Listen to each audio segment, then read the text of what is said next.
Bienvenue dans ce nouveau podcast. Aujourd'hui, j'aimerais te parler de courage. Pendant longtemps, j'ai cru que le courage, c'était pour les gens qui souffraient.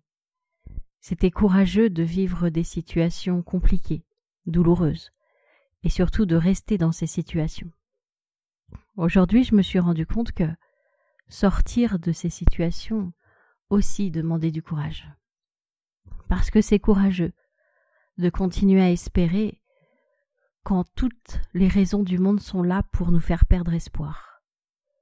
C'est courageux de continuer à croire en l'amour quand on s'est fait plaquer plusieurs fois, quand on a été trahi, quand toutes nos relations amoureuses ont fini en fiasco. C'est courageux de remonter son entreprise quand on a fait faillite plusieurs fois. C'est courageux de se lever le matin en se disant qu'on va passer une bonne journée alors que toutes celles de la veille et de l'avant-veille ont été une catastrophe. Et en fait, j'ai compris qu'il fallait du courage pour être heureux, qu'il fallait du courage pour prendre des décisions, pour choisir qu'on va vivre quelque chose de mieux. Et le courage, tout le monde en a. C'est simplement que on l'utilise pas toujours pour être heureux. On l'utilise pour supporter des situations douloureuses, mais pas forcément pour être heureux. Au cours de ma vie, j'ai rencontré plein de situations qui m'ont demandé du courage. Par exemple, le même mois, je me suis séparée du père de mes filles et j'ai fait faillite de ma première entreprise. Je me suis retrouvée chez moi, sans argent, parce que quand on est chef d'entreprise, on n'a pas le droit au chômage derrière, avec juste les allocations familiales, 200 € par mois, pour pouvoir vivre. J'étais toute seule, j'avais 3 filles, et je passais mes journées à dormir parce que j'avais faim. Et finalement, j'ai trouvé ça toujours très courageux d'avoir vécu cette période-là. Mais je m'étais pas rendu compte qu'il m'avait fallu encore plus de courage pour en sortir. Que finalement, j'avais utilisé une énergie incroyable pour me sortir de là. Alors comment j'ai fait ? J'ai commencé à lire des livres de développement personnel à l'époque. J'ai commencé à écrire beaucoup, à communiquer avec une partie de moi qui voyait les choses autrement. Et puis j'ai commencé à croire que c'était possible de me sortir de cette situation, à croire que je méritais mieux. Alors j'ai fait quoi ?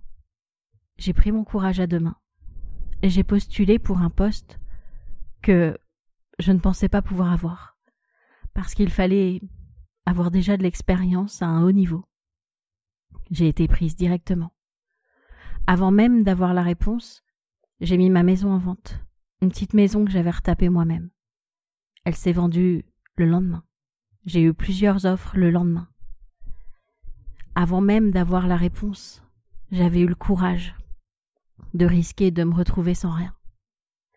Et si je regarde bien ma vie, finalement, à chaque fois que je me suis sortie de situations périlleuses, si on peut dire, il m'a fallu du courage. J'ai toujours cru que c'était l'inverse, que c'était un manque de courage que de chercher à être heureux. Et en fait, j'ai eu besoin de courage pour sortir du malheur. Et je trouve que c'est intéressant parce que on a tendance à utiliser beaucoup d'énergie, beaucoup de courage pour supporter quelque chose qui ne nous convient pas. Et on ne se rend pas compte que c'est aussi du courage qu'il nous faut pour en sortir. On a souvent peur. Quand on veut quelque chose, on a peur de tout son inverse. Par exemple, quand je me suis mise à mon compte, j'avais envie de liberté, mais j'avais aussi très peur d'être prisonnière du manque de clients.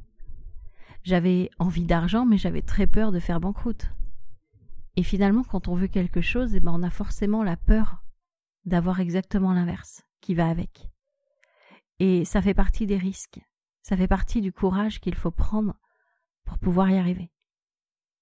Et si je t'ai fait ce podcast aujourd'hui, c'est parce que j'ai l'impression que les gens cherchent vraiment de la facilité. Les gens ne se rendent pas compte à quel point il faut du courage pour être heureux. L'autre jour, une personne m'a dit que de toute façon, elle essayait plein de thérapies, mais il n'y avait jamais rien qui marchait sur elle. Et j'ai trouvé ça assez incroyable parce que c'est comme si elle était juste une voiture en réparation et qu'elle ne pouvait rien faire dans l'équation. Comme si elle pouvait rien mettre en place. Et je trouve ça assez fou d'attendre que ce soit la thérapie qui te fasse du bien et de pas te rendre compte que toi aussi, t'as ta part des choses à faire, que t'es pas juste spectatrice de ce qui va arriver, que tu es bien actrice. Et pour ça, faut du courage. Faut le courage de sortir d'une situation qu'on connaît, même si elle n'est pas agréable. Il y a une partie de nous qui est rassurée parce qu'elle la connaît. Faut du courage pour oser vivre autre chose. Même si une partie de nous espère que ça sera plus agréable, c'est quand même un risque à prendre. C'est pour ça que j'avais envie de te montrer à quel point tu pourrais utiliser cette énergie que tu mettais dans le fait de supporter une situation qui ne te convient pas et de prendre cette même énergie, ce même courage pour pouvoir te créer une vie qui te convient. Alors il y a plein d'astuces par rapport aux peurs qu'on a. Il y a plein de choses à réfléchir avant. Par exemple, si tu veux te lancer à ton compte, tu veux tout plaquer, tu n'auras pas de salaire fixe. Ça fait peur, il y a un risque. Mais tu peux apaiser ton instinct de survie. Tu peux lui montrer qu'il y aura d'autres possibilités, qu'il y aura des plans B, qu'il y aura toujours un moyen d'avoir de l'argent et de ne pas finir sous les ponts. Que tu as peut-être une famille qui pourra t'aider ou peut-être d'autres solutions comme retravailler dans un métier classique, le temps qu'il faudra.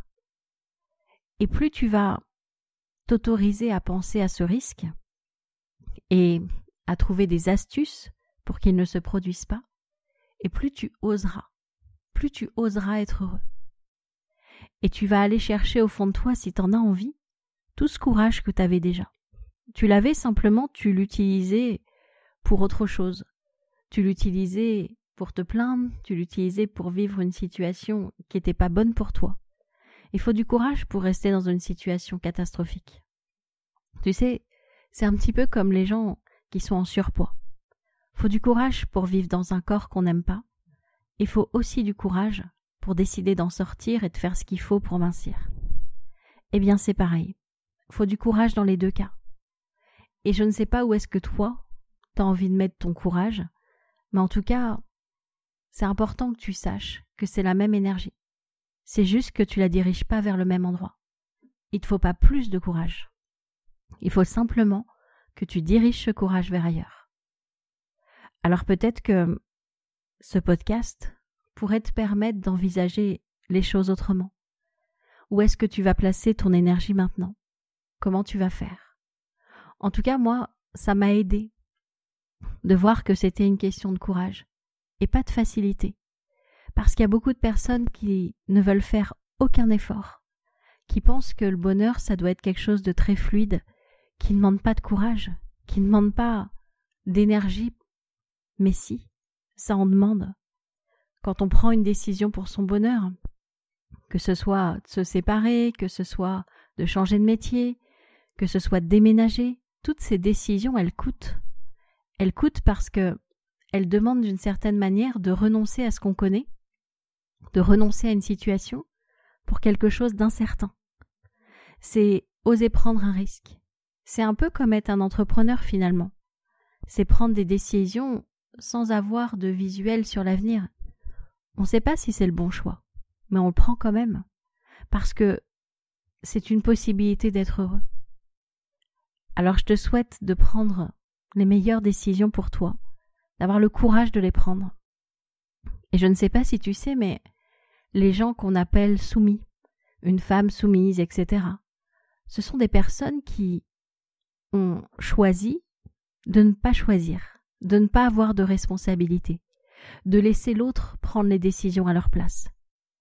Et finalement, être heureux, c'est prendre ses décisions, c'est s'autoriser à avoir le courage de les prendre, de deviner ce qui va être bon pour nous, ce qu'on veut vivre. Et bien sûr, on peut se tromper, bien sûr, on peut goûter comme un plat sur un buffet et se rendre compte qu'on n'aime pas. Et ce qui est génial, c'est que si nous sommes responsables de nos choix, nous pouvons à nouveau choisir autre chose si le premier choix ne nous convient pas. Et j'espère que ce podcast va t'aider à te rendre compte que tu as en toi exactement le courage qu'il faut pour être heureux. C'est juste que tu ne l'avais pas dirigé vers là où tu voulais, vers le bonheur. Je te souhaite donc d'utiliser tout le courage qu'il y a en toi. Bye bye.